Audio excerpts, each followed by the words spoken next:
Hello, everyone, and welcome back to the Shoulda Gone Pro podcast. We are back after a little bit of a break. We had some conflicting schedule problems, and I was out of town for a little bit. So we are back, and we have our NBA playoff brackets ready to be filled out. Um, I know there's still some playing games left tomorrow, Friday, but at this point, we feel pretty confident in our picks either way. So um, this should be a fun one. Brock, how you doing?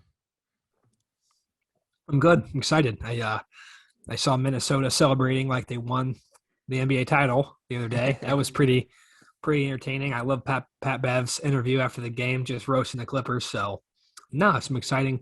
I like that they started doing the play in and the format this year's. I like it. I think it's smart whenever you can expand the postseason to include two more teams, let them battle it out for the right to go on and play the 2 seed or the 1 seed. So no, I think it's a great idea. They do it in the NCAA tournament with the first four, so they got the first eight in the NBA. I'm all for it.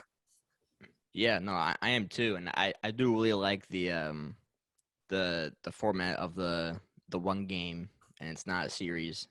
Puts a lot of pressure on that game, and um, really brings out the best in everybody. And I think it's been super fun to watch. I'm not a big Pat Beverly fan, but I also hate the Clippers, so I was kind of happy when he was going crazy out there, and he is pesky on defense, man. But that T Wolves team got an unfortunate matchup with either with Memphis, but it's gonna be it's gonna be fun. So Uh, I tomorrow sorry.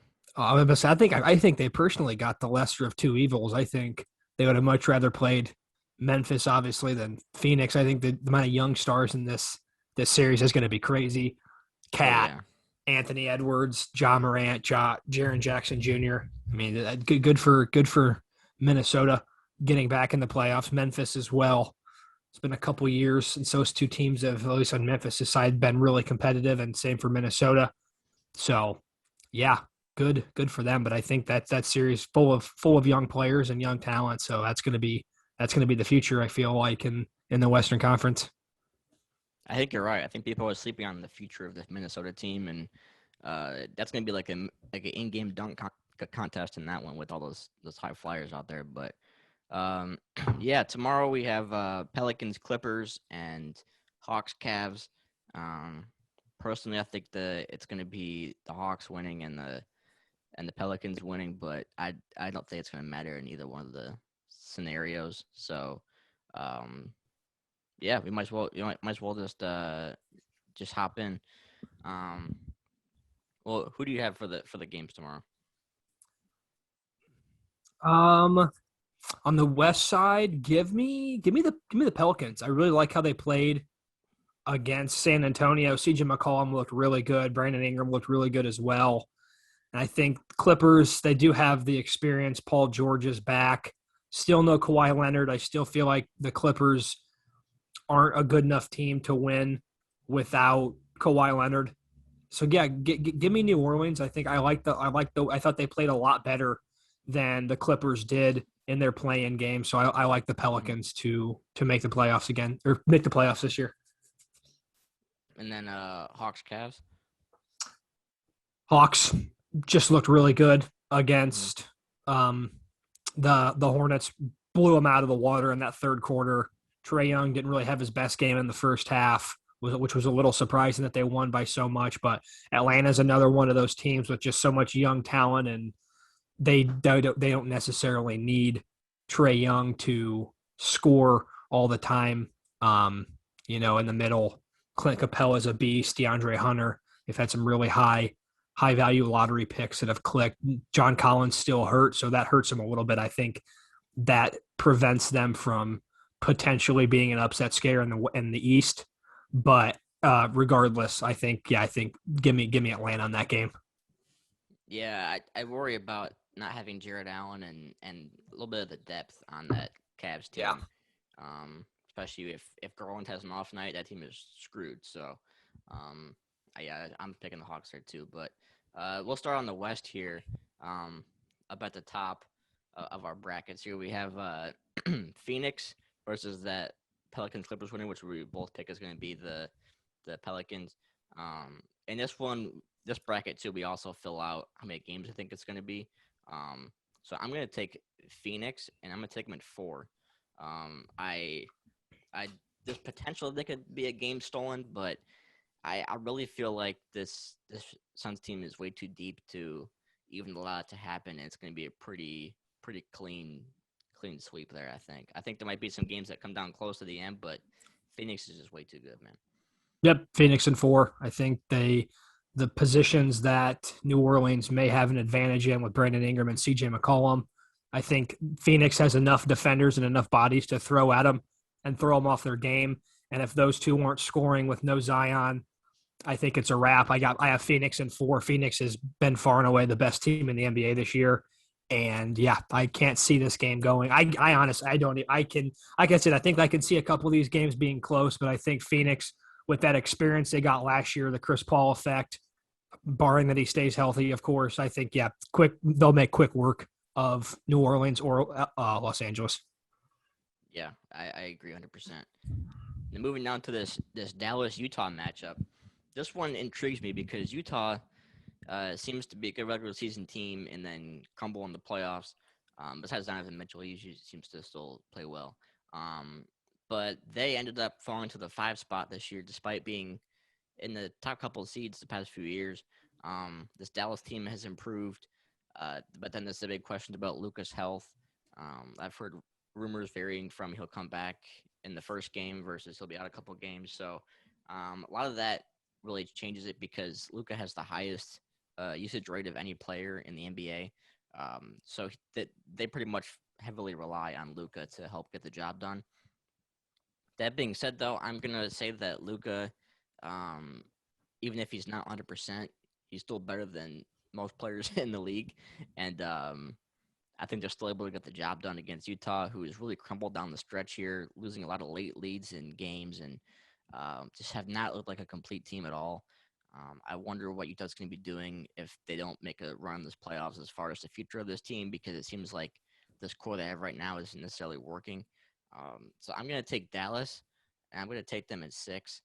Um, I think Utah's gonna have to rely on Donovan Mitchell too much to get the offense going, and if Clarkson, who's pretty streaky, has an off night, then it's gonna be a lot of problems. I do really like this Dallas team. I think it's a team where if you give them another year or two, they can really be dangerous.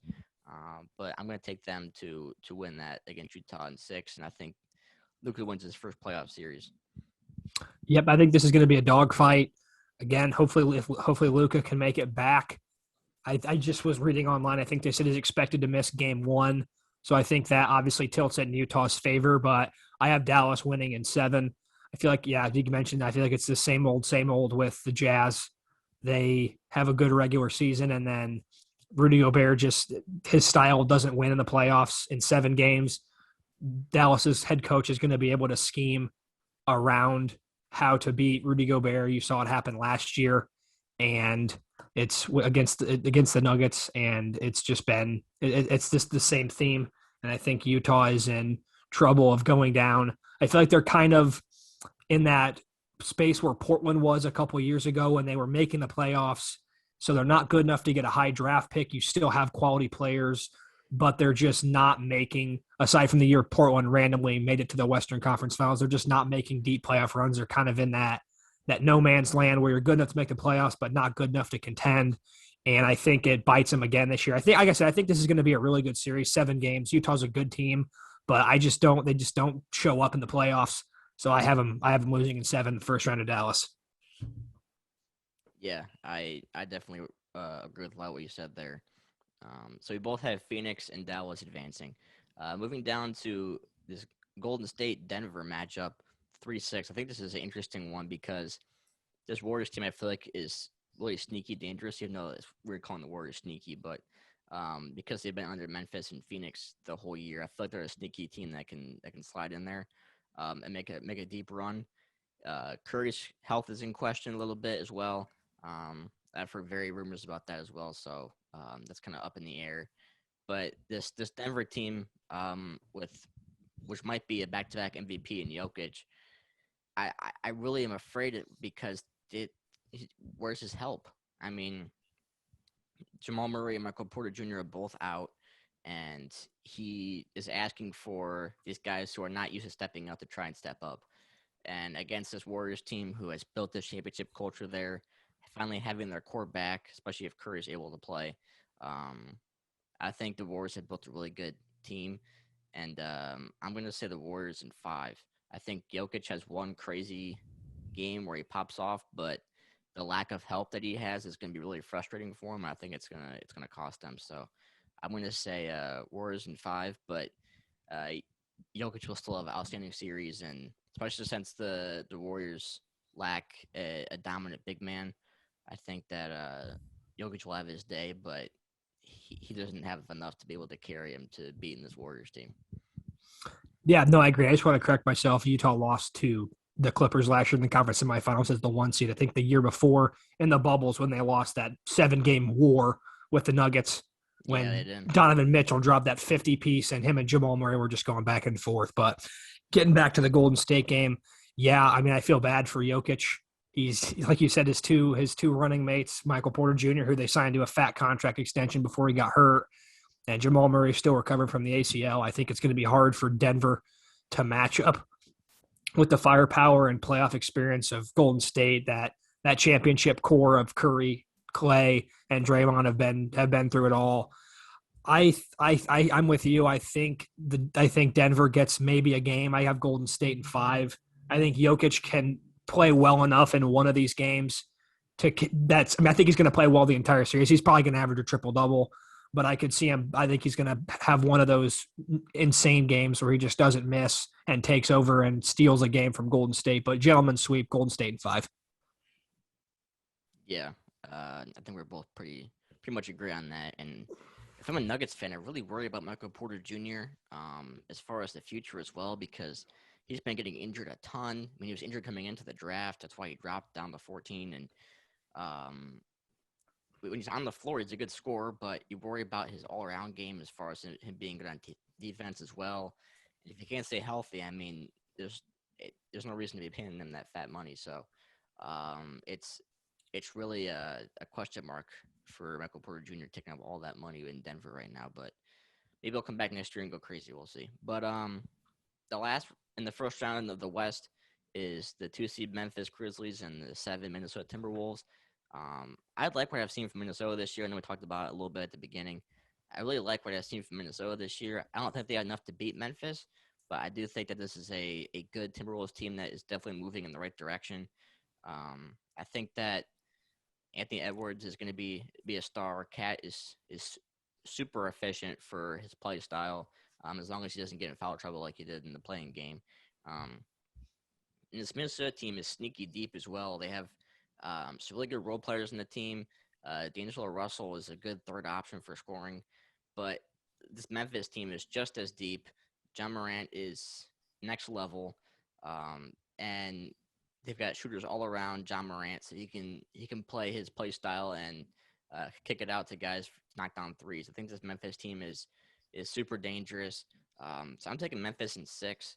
I think that the Timberwolves are going to be able to keep this series interesting, keep people talking about it. I think it's going to be a really good dogfight in this one. I think Memphis will have to really work to win this series compared to some of the other first round series. I think they got the worst matchup for these higher seeds versus lower seeds. I think they got the worst out of the mix because Denver is really shorthanded.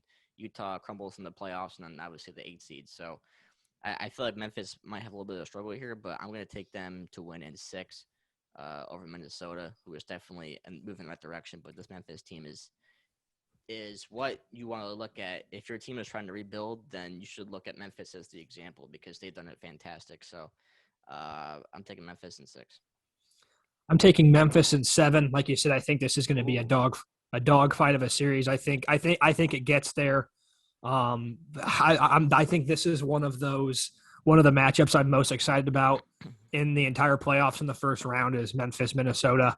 I think just the amount of young talent and the future of the league that's going to be competing in this series. John Morant's going to win an MVP one day. Karl Anthony Towns is ridiculous. Won the 3-point contest this year. Anthony Edwards is as springy as any guard we've seen in a very long time, and he's taken a big jump this year. D'Angelo Russell, really good third option for Minnesota. I think this is going to be a really good series, and I see Memphis. I think they have the best player in this series, and that's what makes me lean towards them. I think John Morant has a couple special games that gets Memphis over the hump here and into the second round of the playoffs. But yeah, I agree. I think if you want to know how to rebuild your team and set your team up for future success, Memphis and Minnesota are a perfect example. Minnesota more recently, for a while, Minnesota was just kind of that team that no one really knew what the heck they were doing. They had good players, but just never seemed to be able to put them all together with Wiggins and Karl Anthony Towns. And then they get rid of Wiggins, they get Anthony Edwards, and he's been the perfect fit. They got D'Angelo Russell. I like it. And Memphis, obviously, what they're doing with John Morant, Jared Jackson Jr., Desmond Bain, just incredible. I mean, really good. It's good to see. Good to see Memphis and Minnesota both back in the playoffs, competitive again. And the amount of youth, not just in this series especially, but in all these playoffs in general, the youth that's really stepping up and taking over is definitely makes you excited for the future of the NBA as well. Let's knock out the second round, and then we'll go over to the East. Phoenix and Dallas. I feel like this one, again, lingers on player health. But I'm going to take Phoenix in 5 or 6. I'm going to go 6. I'm going to give Dallas the benefit of the doubt and take 6. But I think Phoenix still wins this series. I think a big thing for Phoenix that's really going to benefit them down the stretch is having that deep playoff run last year. I think that really gives them extra motivation and has them used to the moment. I think this Dallas team, like I said, is definitely moving in the right direction. I love what they've done with that roster, especially getting rid of Porzingis, who was a big liability. They have really good role players around Luka, but they might need that another star to put next to him to kind of get over the hump. But this Phoenix team is loaded, and I'm giving Luka 2 games, but I think that Phoenix pulls through here. Phoenix in 5. I think they just keep on rolling. Like I said, I think I like Luka to get Dallas at least one game in this series. But again, I just think Phoenix is going to throw so many bodies and so many good defenders.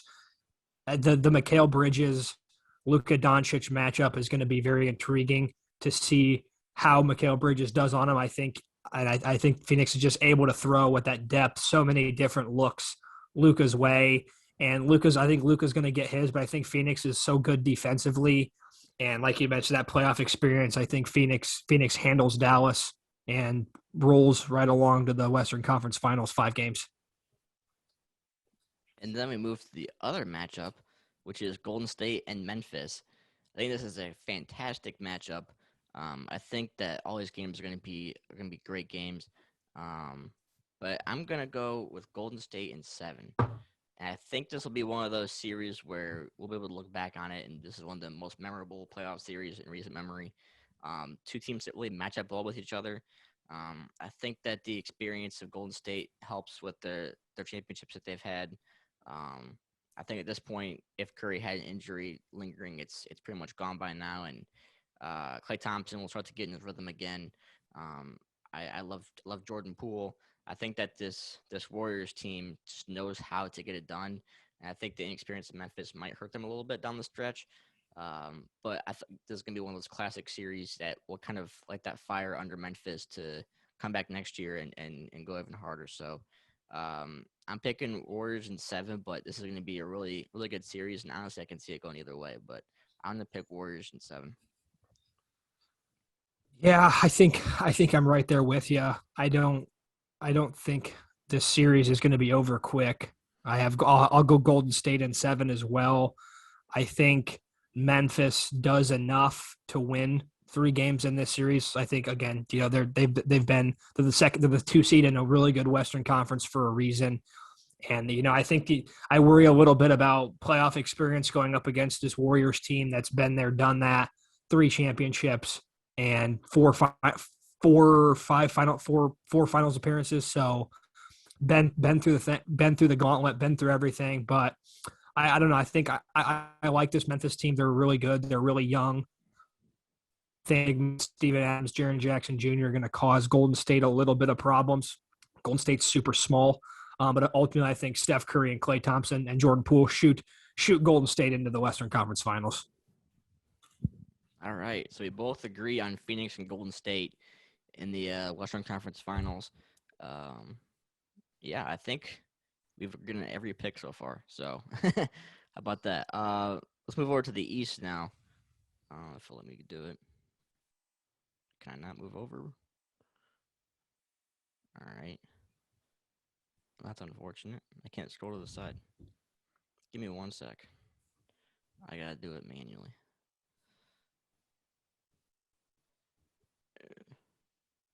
Okay, it's not gonna let me do that.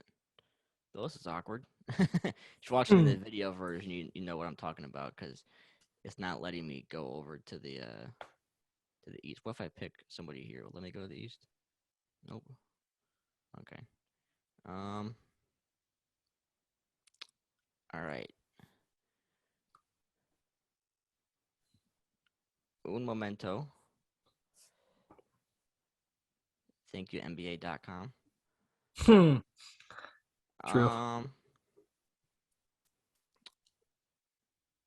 You know what? I'll just switch back and forth. I guess I'll have to do. But you know what? I'll do this.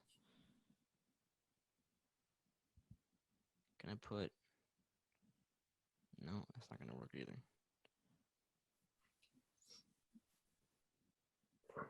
Oh, this is close enough for now, I guess. Perfect. Don't hold you guys up for too long. I believe Brox is on the left now. So, yeah, let's just keep rolling. So, Miami, Russia, Atlanta, Cleveland. I think that if Atlanta wins, they're going to be able to steal a game out of this. I really do. I think that Miami, that was a really good team, really deep team. I think Trae Young can lead this team with a bunch of young guys to win over this Miami team, but not in too many games. I think it'll be 5. I think Miami is really underappreciated 1 seed. And I think it's going to be a tougher out than people might think that there is, just because you don't hear about them as much as you do with the Nets and the Sixers and guys like that. So Heat in 5 is my pick. I got Heat in 4, like you said. They're very underrated 1 seed. I feel like no one really picks them, or is really picking them, or thinking they're a serious title contender this year. But they've really good again. Jimmy Butler, Bam Adebayo, guys that have been to the finals in that bubble, and I think they are able to shut down whatever Atlanta wants to do. So I have the Heat in 4. So I got both 1 seeds sweeping, taking care of business quickly in their first round matchup. Yeah, you got two sweeps at the beginning there. Let me try something real quick. Let me see if I can go the other direction with it. Okay, I guess that's something. All right, this looks a little weird now. I'm on the top, Brock's on the bottom. Sorry for the screen confusion, but NBA.com doesn't want to cooperate. Moving on to this Philly-Toronto matchup. This one is interesting.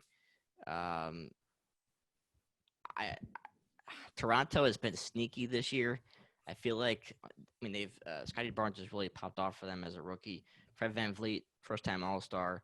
Siakam seems to just hang around. And this Raptors team, which I didn't think was even going to be that good this year, ended up making the 5 spot in this playoffs. The rest of this Philly team, who lacks depth but has 2 superstars that you can't count out. Harden you can count in the playoffs a little bit, but Embiid seems to still play well. I feel like this is going to be a close series a lot of the way, and Philly fans might get a little upset that Toronto is giving them this big of a run, but I am going to pick Philly to win anyway. I think they're going to win it in 7. I think this will be one of the few 7 go to 7 games in the first round, and Toronto just seems to hang around, even though they don't necessarily have the firepower of a Joel Embiid or James Harden. I think the depth of Philly might hurt them in this matchup a little bit, but I'm going to take Philly in 7. I think it's going to be closer than people think it will be. Our first different pick, I'm going Toronto in 7. Like you said, I just don't think can see just James Harden can't be relied on in the playoffs. And he just had such a weird season this year all around. I just don't feel confident with James Harden anymore in the playoffs. I think he's shown through enough body of work that you can't count on him when the games start to matter. So I have Toronto winning it in 7. I think this is good. Yeah, I think Philadelphia. They definitely were very unfortunate that they ended up getting to play Toronto in the first round, the 4-5 matchup. Toronto, yeah, I agree. I didn't think Toronto was going to be that good this year. I thought an Atlanta team or maybe the Hornets or even the Knicks who made the playoffs last year. I thought one of those 3 teams would be in Toronto's spot right now, but again, they kind of got hot and took advantage of the Bulls kind of stumbling down the stretch there a little bit to hop into this 5 seed. So playing good basketball this year. I like Fred VanVleet. OG Anunoby's another name that doesn't really get talked about that much. Good Yeah, defender. Hit a big shot against Boston in the playoffs a cup in 2020, I believe. bubbly. Yeah. So again, yep, Spicy P as well as Scotty Barnes, who is should be one of the favorites for rookie of the year. So yep, I have Toronto in 7. All right, so we And have our that's going to first pose going to differential pose pick. an We both had get in 7, so honestly, I feel like it could be going either way at this point. I think big offseason decision for Philadelphia. If they go out in the first round, do you pay James Harden?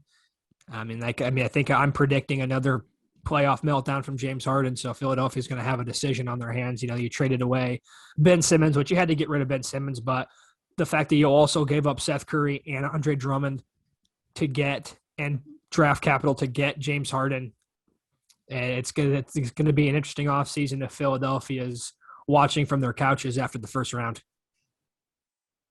Yeah, I agree with that one. If Philly ends up to crumble, which James Harden seems to do a lot in the playoffs, and mainly it's just the inefficiency, shooting way too many threes and getting a little ball hoggy with it. Especially with Embiid on that roster, you can't get too ball hog with it. So that can end up being a big problem if Harden gets this ego and decides to take over. But I feel like Philly's a good team, but again, I don't know if they have enough to really make a deep enough push, and might piss off Harden a little much where he wants to go to his bajillionth team in how many years. So Well, it's like the big problem with Harden is, you know, he lives at the free throw line. That's where he gets so many of his points. And we saw it this year. They weren't calling as many fouls against on defenders against him. So he's having a hard time getting to the free throw line.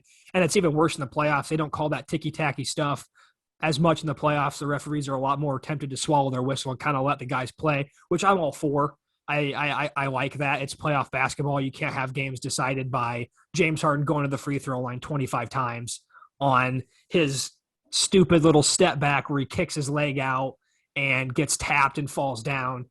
And you know it's a part of his game when he's not getting those calls and he's taking inefficient shots. It's just a wasted possession for Philadelphia. It's just going to be a wasted possession. That's the same thing we saw happen in Houston when he had that meltdown when they played Golden State in the Western Conference Finals.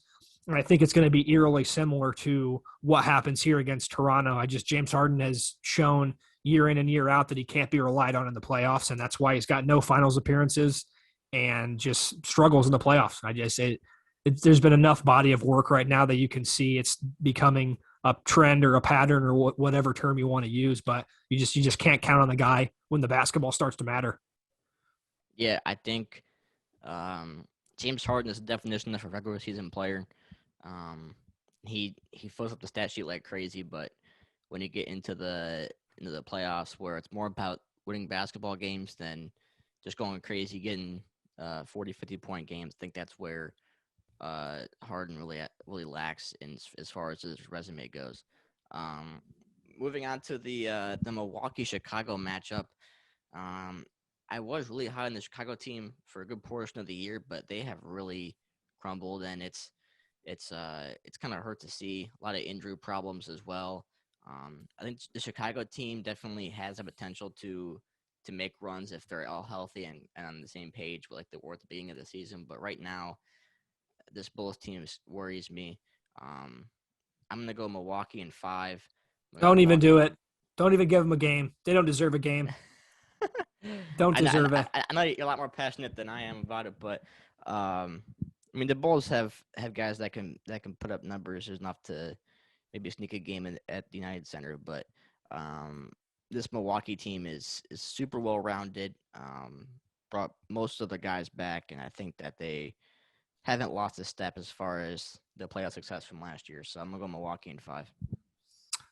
Milwaukee in 4. The Bulls are playing their worst basketball of the season right now. They're not defending. They're turning the ball over, not forcing any turnovers. And if you've watched any of the Bulls games, which after a while I had to just stop because it's just loss after loss and just getting blown out. They can't beat the good teams, and they're just not making it easy on themselves. They don't really shoot the three all that well, which is where Milwaukee is vulnerable. If teams can start lighting it up from the three-point line, Chicago really doesn't do that. And especially with Lonzo Ball out, Lonzo Ball was a guy that would shoot consistently from the outside, get us buckets in transition, just make easy baskets for the Bulls offense. Have really missed that with him out, and I think it's just going to be a struggle. And I mean, I just it's been tough to watch the fall from grace that the Bulls had this year to go from the 1 seed at one point to, I mean, they were fighting to stay out of the play-in game with 5 games left in the season because they just kept losing to good teams. They had a brutal stretch to close out the season against some winning teams. Got blown out by Milwaukee again, blown out by Charlotte. I think I heard a stat that Giannis has won like 13 straight games against the Bulls, including this season. Give him 4 more in a row. I think Milwaukee takes this one pretty handily. The Bulls played them competitive the first 2 games of the season, and then the last 2 were just non-competitive. They don't match up well against Milwaukee. Brook Lopez was giving Vucevic the business in one of the last matchups they played. I think it was the 3rd one of the season. So I have no confidence in the Bulls. If they steal a game, they steal a game, but they're out in 4 or 5, and it's just stinks because I was expecting some big things from the Bulls this postseason. Yeah, and I love what they did last offseason, getting aggressive, getting all these guys, and you can't hear.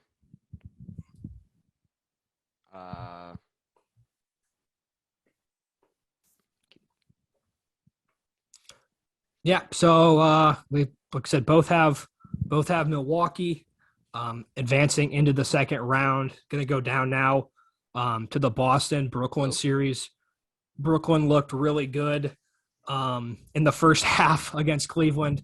Can't hear you still. Looked really good in the first half against Cleveland, and then Darius Garland kind of shot the way back into the game for Cleveland in the second half to make it more competitive than it was looking like it was going to be. Hello? I don't know. Brooklyn's one of those teams that I just don't know what to think about them because Ben Simmons is reportedly supposed to come back, but it's really hard to just plug a guy in like that in the playoffs with no chemistry, cold off the street like Ben Simmons is. They're not going to ask him to shoot or anything like that, I wouldn't imagine, and rely on him for scoring. And so I think it's going to be interesting to see what Brooklyn does when and if Ben Simmons comes back. I want to buy into the hype. I want to pick them, but it's just so hard because I don't know what they are. And I think getting Ben Simmons back honestly hurts them because I heard someone on the radio today saying if Ben Simmons comes back and he's on the floor and Boston has a foul to get Brooklyn into the bonus, just hack him, get him to the line, destroy his confidence again, kind of like what we saw in that Atlanta series last year when he just completely disappeared in that big Game 7 at home in Philadelphia, and the fans booing him and just couldn't get it together. So I think this is a pretty competitive series. Give me Boston in 6. But again, I think Brooklyn's the team of the postseason that it's like I could see them winning this series and looking really, really, really good, or losing this series and looking really, really, really bad. So don't know what to make of Brooklyn, but I'm not behind the hype. I don't think you can just throw in a guy like Ben Simmons and it's gonna affect the chemistry of this team.